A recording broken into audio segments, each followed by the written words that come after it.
Bonjour à tous. Alors aujourd'hui les théories du complot. Donc il y en a beaucoup. Hein. Pour moi, elles sont utiles à étudier parce que c'est l'ombre qui révèle la lumière. Alors selon son degré, on peut avoir les théories platistes par exemple, la Terre plate ou la Terre ronde. Bah, ils posent des bonnes questions. Après, ils affirment des choses toujours un petit peu aléatoires. Mais ils posent des bonnes questions. Et pour moi, les platistes, ça emmène derrière à la théorie des arbres géants. Et du fait que la Terre est certainement bien plus grande et complexe que ce que l'on en connaît. Donc voilà, ça c'est les platistes. Les complotistes, ils ont été obligés un peu de muscler leur pensée à chaque fois parce que ils sont décriés, ils sont vus comme des parias de la société. Donc à un moment, ce qu'ils dénoncent politiquement, c'est clair et net, mais de toute façon, il est bien dit que notre terre n'est pas le royaume de Dieu. Pas encore. Et pour ça, il faut que tout à chacun fasse le travail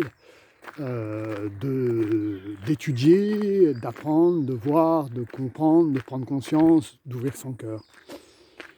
Et de s'intéresser un peu à tout le monde sans stigmatiser. Parce que chez les complotistes, il y a des gens qui sont vraiment de qualité.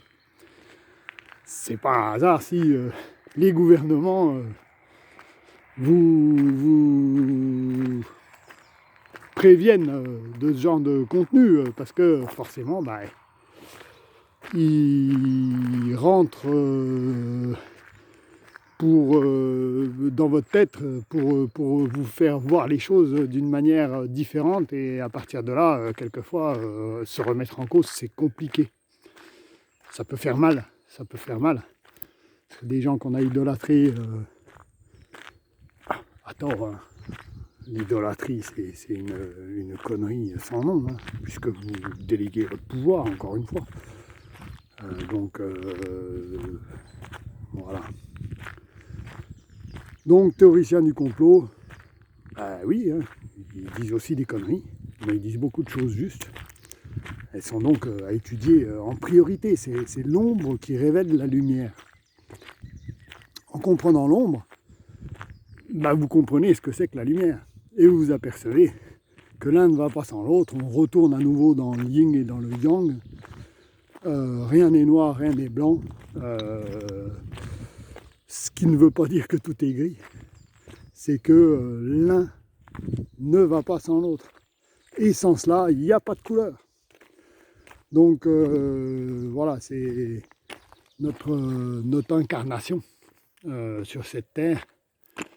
Elle nous donne la possibilité d'expérimenter les émotions dans notre corps, mais pas seulement, d'expérimenter tout notre être.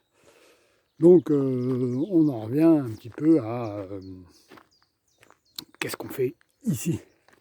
Voilà, est-ce qu'on est bien à notre place sur cette terre? Et où va-t-on? Quel est le sens de la vie? Voilà, mais rassurez-vous, tout est parfait.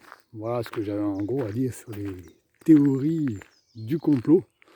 On pourra en citer plein d'autres, il n'y en a pas qui me viennent à l'esprit, mais elles méritent toutes d'être étudiées, toutes.